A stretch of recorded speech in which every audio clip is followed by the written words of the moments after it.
All right, YouTube, how you doing? Welcome back to the channel. It is Wednesday, January 15th. We have a 9-game NBA slate to dive into in today's video. Real quick, guys, it's actually 11 games, and we do get to the 2 games that we miss at the end of the video.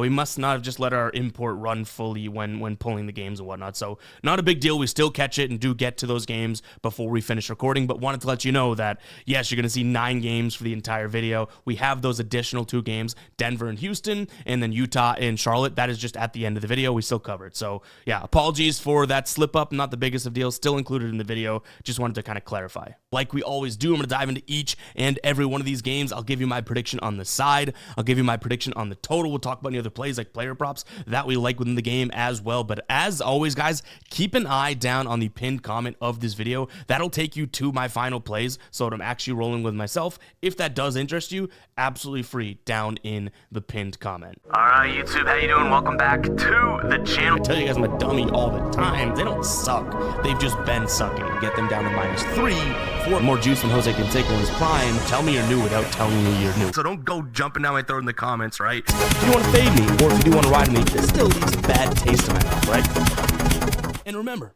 more chins, more wins. All right, in terms of how we did last night, let's pump in some damn crowd noise. Finally, a massive swing of momentum here. We have a very, very good NBA night. The top half of that is what we had locked in prior to our live stream that we did yesterday. So the only 2 X's that we saw were our smallest plays of the day. We had a quarter unit on the Suns -2.5, and then another quarter unit on them -4.5. At times, the Suns had some life in that game, but ultimately the Hawks got up early. Suns did battle back, and they were up by like double digits at one point, but it was a Hawks game through and through, right? And, you know, the Hawks end up winning that one. Fine. Suns, don't know if we can really trust them, right? But then we move on to Big Vooch over 17.5. We had his alternate 19.5 as well for plus money. Both of those cash. Thunder team total over 3/4 unit play. That cashes. Evan Mobley and the Cavs money line, that same game parlay. Honestly, by the end of the game, it was sweat-free. That was a back-and-forth game for a while. Evan Mobley did his damn job, right? But the Cavs had me sweating until the end of the game. And then the parlay that we posted on Instagram at EvPicks, guys, it'll be popping up throughout the show right here. That one cashes as well. And that was a nice little near-even odds play, -107. We had Big Vooch, 15+. He had 16 in the first half. And then Evan Mobley, who kind of started hot, slowed down, but then ultimately had a monster game. Him 15+ points as well. But the cool thing is, and again, I said I'd give shout-outs, so we'll do that. Shout out to Will, Vic, Joe, and Duke for helping us out with these plays on the live stream that we did, which, by the way, we'll probably do some more live streams, especially if they end up like this. We had a nice little night there sprinkling on these as well. So Hartenstein double-double doesn't come through, but he missed a foul shot in the 4th quarter that would have cashed it. He was 1 point away, so still a very good look. He ate on the boards perspective. And then Evan Mobley, we went through this one and absolutely loved the numbers. We jumped on his over 8.5 rebounds and his double-double live on stream. And then Russell Westbrook over 5.5 rebounds. He ends with 6, which is great. Sprinkled on his PRA there, or put some on his PRA there, and that doesn't come through. And then Damian Lillard, we had to sweat it out, but he has 7 assists, cashing the under. Again, shout out to Will, Vic, Joe, and Duke for bringing these plays that we end up locking in to our attention. But you know what? We'll take the cha-ching, and let's abuse the soundboard. Pumping some crowd noise yet again.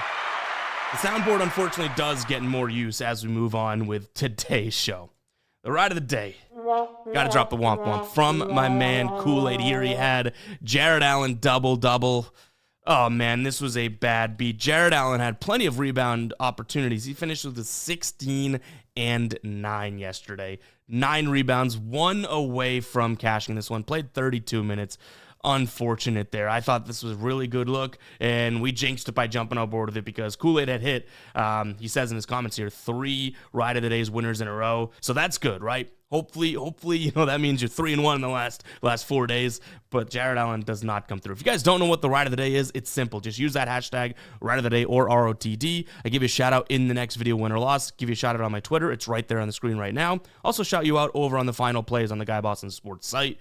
If you win, we continue to ride with your plays each and every day. If you lose, Gotta face the womp womp, which unfortunately my man Kool-Aid had to today. If you guys don't know how we picked the ride of the day, it's pretty simple. Just, again, use that hashtag, and then later on this afternoon, I will go through and find the ride of the day comment. Has to have that hashtag with the most likes. So if you're scrolling the comments looking for plays, make sure you're hitting that like button and, showing some respect to people that are throwing out some good plays, because that's how we end up picking the play. So, to sense which play the community likes the most, we look at the like button. Simple as that, right? So go ahead and hit the like button on that, and we'll be jumping aboard something for the ride of the day later on. But let's go ahead and dive into this slate. I will say a lot of teams on back-to-backs, a lot of injury report sort of updating to do throughout the day, so keep that in mind. There's some good spots, some mass spots, 9-game slate.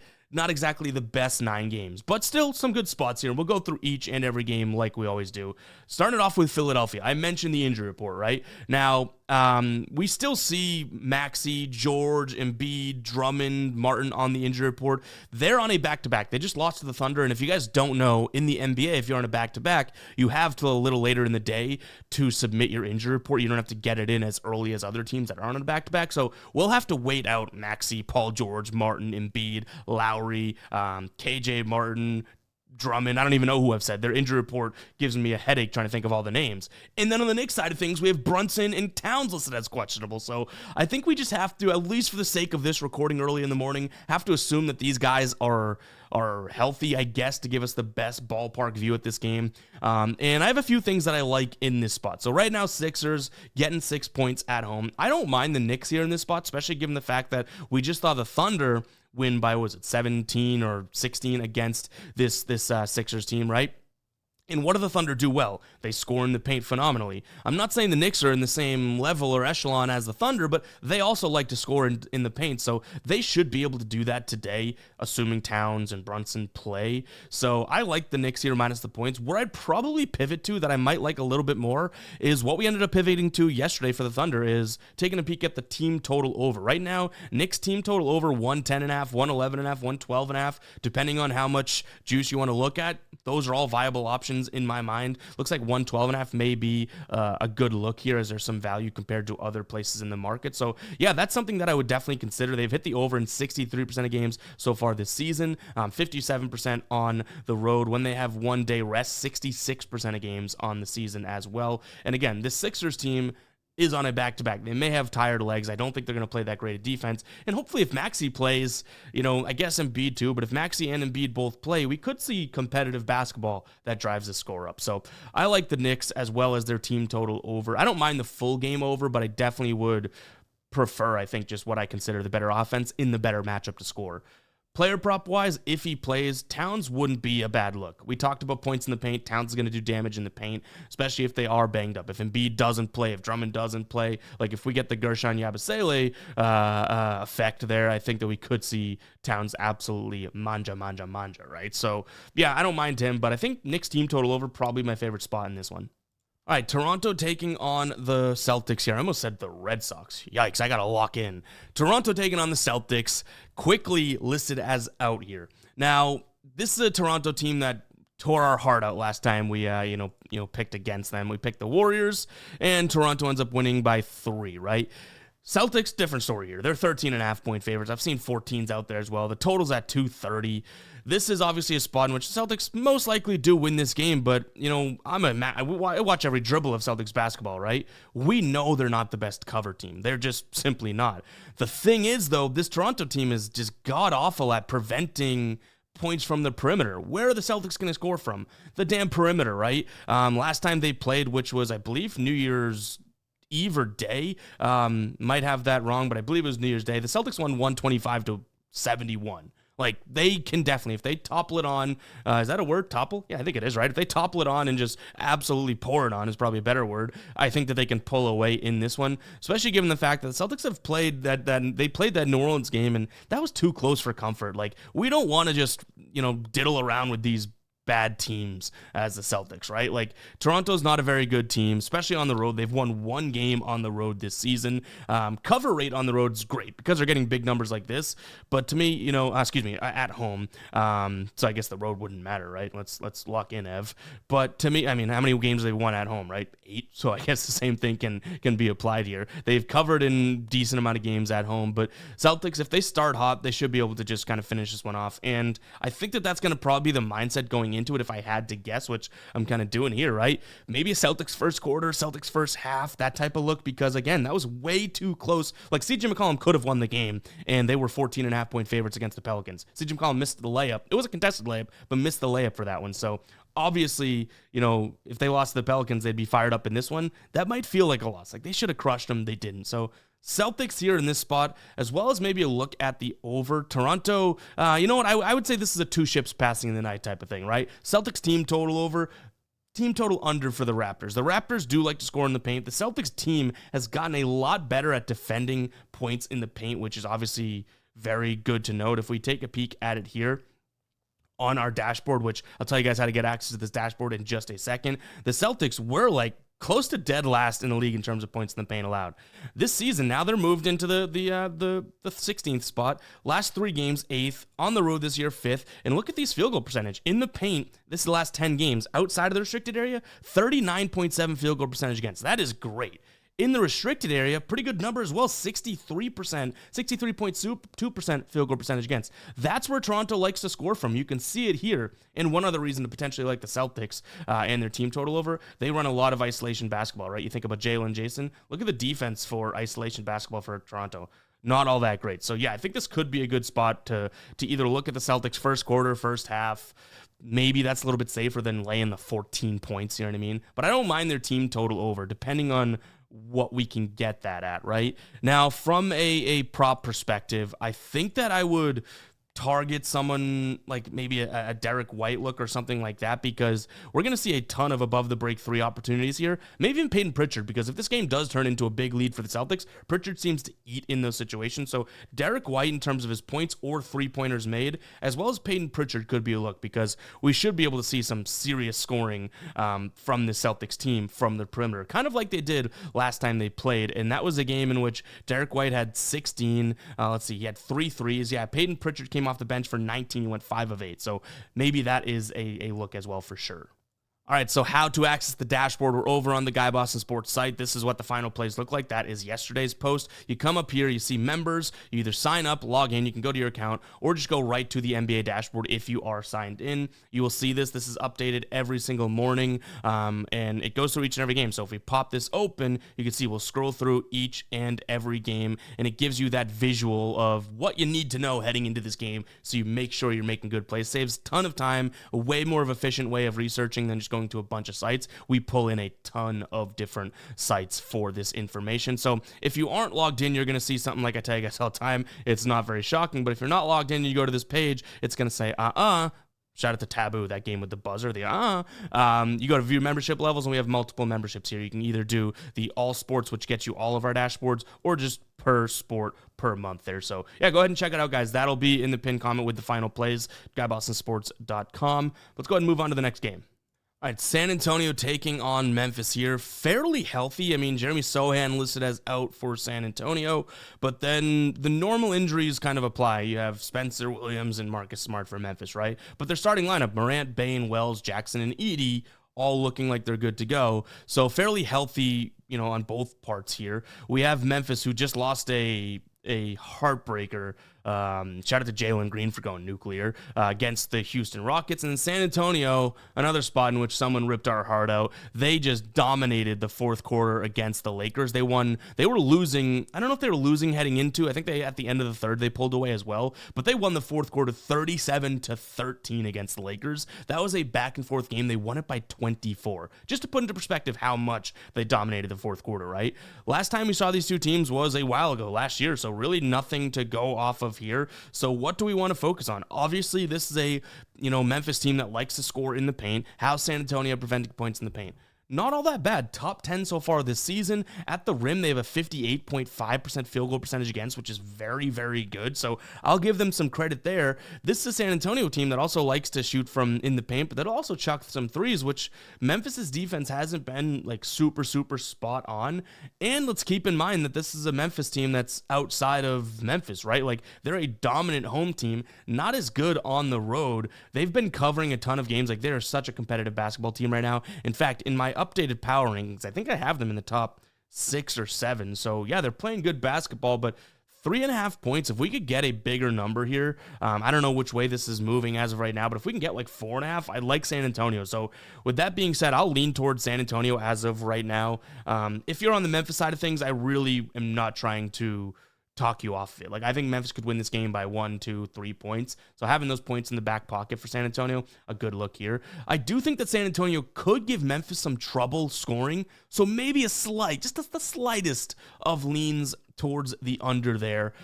Just overall, I do think that we could see, if San Antonio stays nice and stout down low, then Memphis is obviously going to try and score. They're not the biggest threat from deep. Now, they're playing a little bit better from deep, but Ja Morant and company definitely going to try and get to the hoop. If San Antonio takes that away to some degree, we could see some defensive play.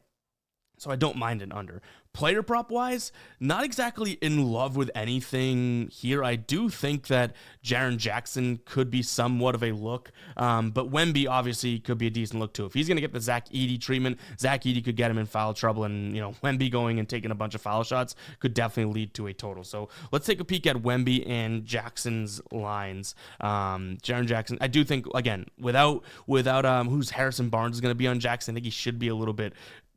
I have the ability to overpower him to some degree, right? Because they're going to put, or they should put, or at least maybe now I think about it, I don't know their matchup, but they should put Wemby on Zach Edey. Zach Edey's massive, right? So I think Jaren Jackson could be primed for a good spot here. And then, like I said, Wemby, his line's 24.5 against a guy like Zach Edey. He should get to the foul line. When he gets to the foul line multiple times, let's see if we can pull that up and share with you guys.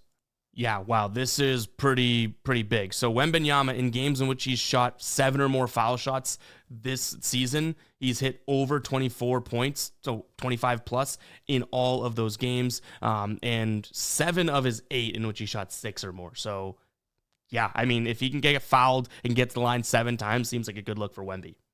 But speaking of player props, what I'd really consider a good look, hell of a transition, Ev. I know, thank you. Let's dive into the sleeper picks. Free square here of the day. James Harden, 0.5 points. But what I'll tell you guys, that's not even going to be the best deal on the board today. That play 5, get 55 is still mind-blowing that they're still offering that. I don't know how long they'll do it for, but if you've not checked out Sleeper yet and made a deposit, go ahead and do so. If this is available in your state, and it is available in most states, you are absolutely missing out. You're going to get a James Harden 0.5 point square for tonight.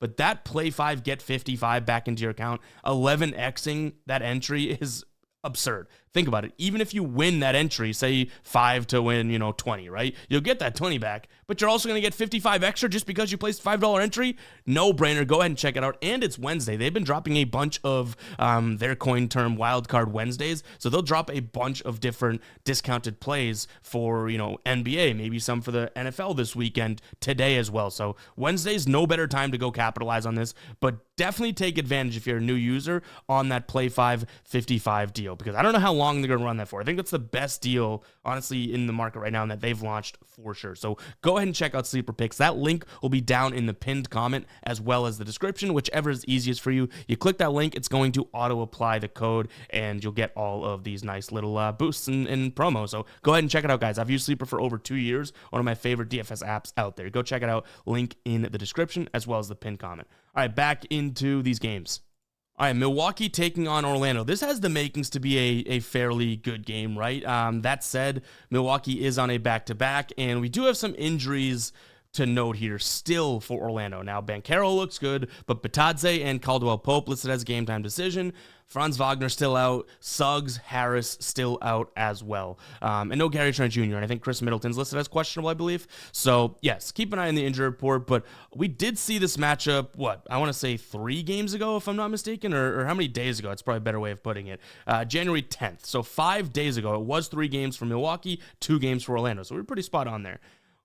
Milwaukee won that game, but 109 to 106. Orlando kept it close. Now, it was in Orlando. I think we can, be honest about that's obviously going to help. But this is a Milwaukee team that hasn't been the best against the number team one so far this season, 17, 21, and 1 against the number this year. But at home, they've only covered in 38.9% of games at home, and they're on a back-to-back here. They've only covered in 20% of their back-to-backs, so obviously kind of a crappy situation for Milwaukee. If they're going to want to score from the outside, Orlando should be able to lock it up. If they're going to try and score from the inside, Orlando should have a decent time locking it up. So I think this might be a good spot to look at Orlando, but I have a feeling that's going to be a fairly public side. Let's see if we could pull up the percentages right now. Honestly, yeah, maybe not. Maybe it's not public. Maybe this is the sharp side. So right now, 54% of the bets on Milwaukee, but 57% of the money down on Orlando. So yeah, let's follow the money. Let's trust it. Give me Orlando plus the 6 points right now. I have a feeling that thing's going to be bought down throughout the day. Total-wise, it's sitting at 210. That is obviously a super, super low number, but it does make sense. I mean, we just saw a low-scoring game between these two. Did it hit the over? Yes, it was a 109 to 106 game, but overall, I mean, now they just seen each other. And I think that was like a 30-point performance from Milwaukee in the fourth, right? So I don't envision that again. I'll lean towards the under slightly, and then I don't have any player props that I'm really liking in this one, especially with Milwaukee on back-to-back here. Chicago taking on Atlanta, so Big Vooch was one of our bigger plays yesterday. They end up taking the loss 113 to 119. Atlanta takes the win against Phoenix. So you do have two teams now on back-to-backs. And it's funny, even using the dashboard here, another sneak peek at it, and another feature that we didn't even talk about. It has the trends, so strength of schedule, and then we have the pace last 10 games against the spread numbers this year for overs and unders as well. Home and away, no rest advantage. Look at this. Both teams are god-awful in terms of covering with no rest. So makes it a little bit worrisome, I guess, for me here to be like, what do we lean towards? I do think, you look at this injury report, and Trae Young was questionable yesterday. He's not listed on the injury report today, but who knows, right? And they may be getting Jalen Johnson back. That's going to be such a massive upgrade, guys. Like, Jalen Johnson is legit. The fact that they've scrounged out a few wins here without him is stellar. And this is a Chicago team that just plays terrible defense, especially in the paint. So I'll say this. If Jalen Johnson doesn't play, I actually like Chicago, probably on the money line versus the points. If Jalen Johnson is listed as good to go, I don't mind Atlanta plus the points, okay? That's how I'm going to look at it, and we're going to have to wait that Jalen Johnson news out because he's just such a massive factor.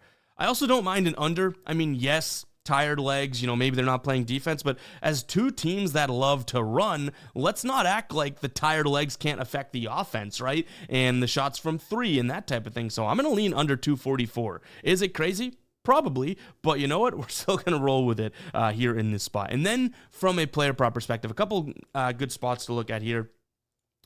Kobe White, if he does play, I think he's listed as questionable. He was injured or questionable yesterday, ended up playing. If he doesn't play here, then I would pivot probably to Zach LaVine. But I like both those guys from deep today. This is a Hawks team that is not very good at covering the three-point line. And Zach LaVine obviously has been on a scorcher. He had 25 yesterday. He only had 2 at half. Prior to that, he had gone, so this is January 2025, right? 32, 33, 35, 31, 33, 36. Then he had 2 at half and scored 23 in the second half. So the dude has been on absolute fire, and he is going to chuck, right? And his 3 line is still at 2.5. He is going to take, 7, 8, 9 of those. And let's see if we can find a number for in games when he takes, let's just call maybe an aggressive number, but let's see if he's going to take, I want to say 8 attempts, right? So when he takes 8 attempts, let's see if we can pop that up. So 8 attempts so far this year, 8 or more, he's hit 2.5 in every single game. 7 attempts, he's hit it in 18 of 19. I don't see why he wouldn't have the attempts here in this one, right? Seems like it should make sense. They played back on the day after Christmas. He hit 7 threes on 9 attempts. Zach LaVine for threes, a decent look. Even if Kobe White doesn't play, I like that. But I wouldn't mind Kobe White too. Let's see if we can find his line. I don't think I looked at that yet. Just the fact that we kind of like the idea. So Kobe White for 3, 2.5 as well. Zach LaVine I probably would prefer. All right, 2 other teams on a back-to-back here. You see what I'm saying? There's a lot of teams on back-to-backs, which is not necessarily the best spot to be, putting your hard-earned bread on because some guys might not play. And, we could just see some wonky stuff. So just FYI there. New Orleans, we just talked about coming off the win against Chicago. Dallas Denver honestly got out the gates real quick in that game, and then I guess to some degree didn't look back, but their first half, they just crushed the first half. I think they won the first half by like, I forget what the halftime score was. It was like 71-50. It was they crushed in the first half, right? So Dallas never even really had a chance at the beginning of that game. Today they come in with obviously the need to be looking at the injury report here. Kyrie Irving questionable, Derek Lively questionable, Luka Doncic. I believe they're hoping he comes back in a couple weeks. But he was reevaluated, and it wasn't all that tremendous like 2 weeks ago, right? So I think that would have put it at a month from then. So maybe in a couple weeks we could see Luka, but still out for right now. Obviously a big spot here. But the one thing that I'll note is, well, first and foremost, Dallas on back-to-backs this year, 71% cover rate, okay? This is a Pelicans team that is not very good. I mean, we're talking about injuries. Brandon Ingram, Herb Jones still out for them. Murray's listed as probable, so I expect him to play. But the one thing that I was going to say here is that Dallas has been scoring a lot in the paint. Pelicans stink at scoring in the paint. The Pelicans also elect to score a lot in the paint, and Dallas isn't all that good at defending points in the paint. Now, especially on a back-to-back, I think we could see some points here, especially if the Pelicans are being a little bit more competitive to some degree, now that they're getting healthier. Now, I wouldn't put too much weight into their game yesterday. They played arguably the worst defense in the league, right? But what I could put weight into is a outright win as 7.5 point dogs against Philly in Philly, and then a 1 point loss against Boston as 14.5 point dogs. I like those games a lot more, and they've scored 123, 119, and 119 in, those 3 games. So I don't mind the idea of an over here at 226. I think I've seen a 225.5 if I'm not mistaken. But that could be a look because, again, I think Dallas could score in the paint fairly easily. So I don't really want to lean Pelicans. I still like Dallas probably minus the points. But the way that I give the Pelicans credit is by looking at the over. I think they can contribute to this game. And not for nothing, strength of schedule, they've played the 6th hardest schedule, the Pelicans. Dallas has played the 11th hardest schedule. So the Pelicans are a bad team. They've been injured. They've played a pretty damn tough schedule as well. So give me Dallas as well as the over.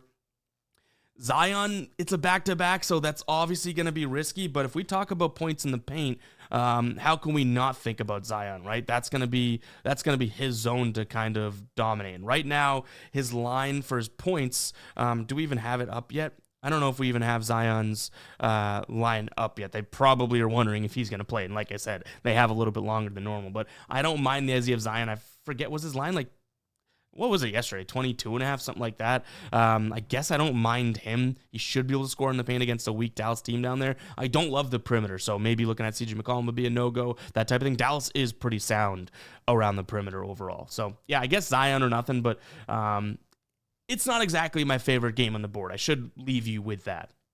All right, Minnesota taking on Golden State. We saw this matchup 3 times last month in December. First time around, December 6th, 107-90 win for Minnesota. Then Golden State wins the next 2, 114-106, 113-103. And when we take a peek at the injury report here, neither one of these teams on a back-to-back, right? But you do have Trace Jackson-Davis and Draymond Green listed as questionable, and then Podemski and Kuminga listed as out. Kyle Anderson listed as questionable, and Gary Payton Jr. listed as probable, actually, so I guess that's good. So tons of injuries over there. Nothing much to note on the Minnesota side of things. They're coming off of a nice win against Washington. The funny thing is they won by 14, didn't cover, which is unfortunate. They were 14.5 point favorites. Golden State, we were big on them. We had 2 units on them last time out. They lose outright to Toronto. So I think Golden State probably comes in here a little bit fired up, but I don't think we're giving the Pelicans, the Timberwolves enough credit if we just think the Golden State Warriors are going to come into their house and win. I think this is probably a Minnesota spot. Now, can we argue that, well, yeah, if they hit their threes, it's their spot, but the same thing is kind of valid for the Warriors, right? Both these teams are very good in terms of defense and defending the perimeter, which is where both teams are going to prioritize. So this is going to come down to whoever's hitting their shots. The one thing that I will say is I think in the last few games here, this has been a much better Minnesota perimeter defense than Golden State. Like, we just saw Chris Boucher torch them in the 4th quarter from deep, right? So give me Minnesota. 5.5 is a little bit too much for me to feel uber confident. So if you guys are on Golden State, you think this is a good spot for them, whatever, hell yeah, I'm not trying to talk you off of that. Where I'd probably go in this game before even taking Minnesota is the over. We've seen, like I said, multiple games between these two. 107, 90, low scoring. But then we saw 114, 106 over this number, right? 113, 103 over this number. Even though they're that slight, it's like, yeah, they're still hitting the over. And you throw in the fact that I think we can make the argument that this Minnesota offense is, at least in the last couple games. Now, they played two fast-paced teams, but they've cooked, right? 125, 120 last couple games. They're playing Golden State, who's a much slower-paced team, but 215 just seems a little bit too low, especially with the addition to Dante DiVincenzo in the starting lineup. The dude's looking to chuck, and if he's going to score in bunches, that can go from, a live line of 214 to, oh my God, Dante DiVincenzo, back-to-back possessions, threes. Now we're looking at a live line of, 217 type of thing. So, yeah, maybe I'm putting too much stock into him. Anthony Edwards coming off a phenomenal game as well. What did he have? Anthony Edwards had, I think, 40 plus, right? Yeah, 41. It was 8 of 8 from the line, 5 of 11 from 3. So either way, I do think that we could see some points in this one. So give me the over. Player prop wise, it's another tough one. I hate to be in here and be like, I don't have any player props. I don't have any, but if we do add any, I will make sure to put them on the final plays and give a little blurb as to why I like them, so you guys have the context, reasoning, and rationale, that type of thing. All right, Lakers, Miami. I did actually, surprisingly enough, go back and forth on this one a little bit this morning.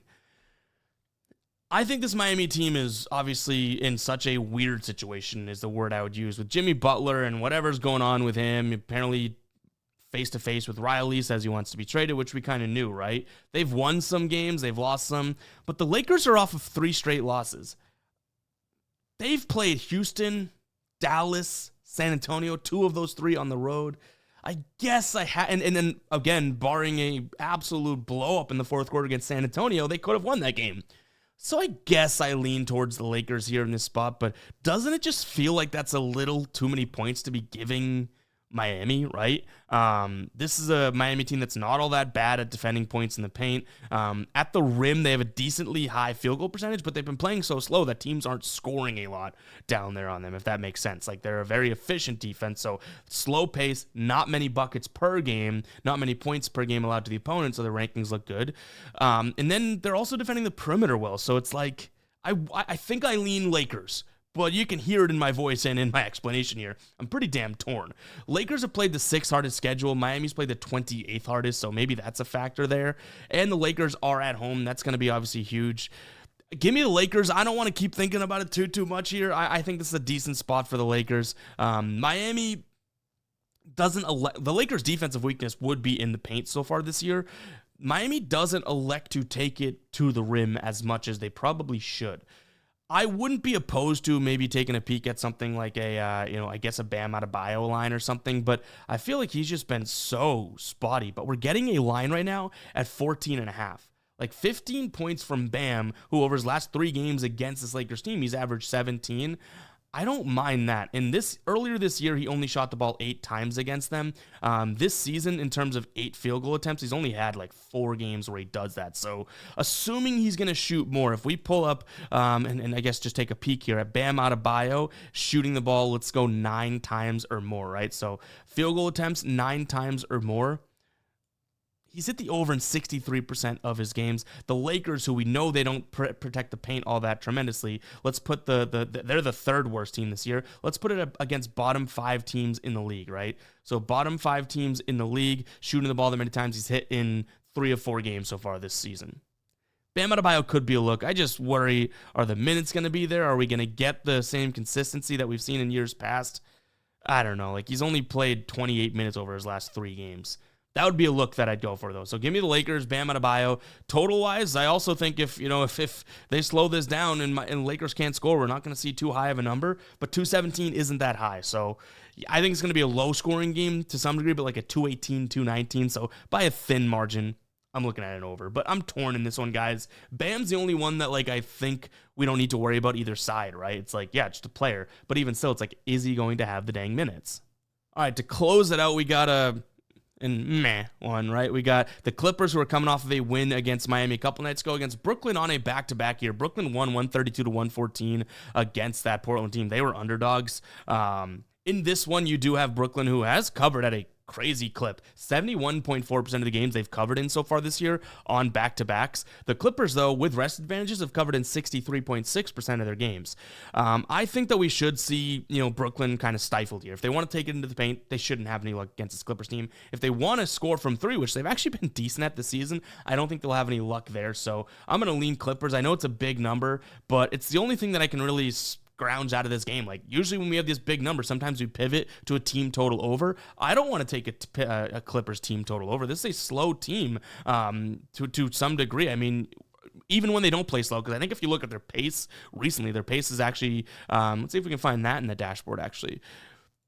Yeah, wow, so that's surprising. They're 10th in their last 10 games in terms of pace. I actually did not expect that. But what I was going to say is even when they do play at a fast pace, they're not the most efficient offense, right? Like their last 3 games here, 106, 103, 109. That was Minnesota, Denver, and Miami, decent defensive teams. Brooklyn isn't that good defensively, but still, like the Clippers against a bad defense, for example. The Hawks, okay, they put up 131 against another one.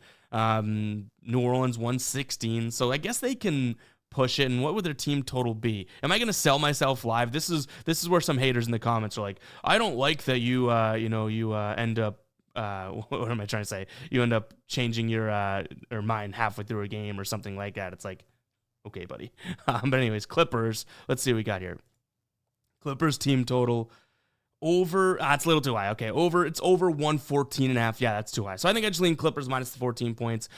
Total potentially over though. Maybe this is a Brooklyn team that can run the pace, especially if D'Angelo Russell is good to go and is healthy, right? So maybe that's something that we can consider in this spot as well.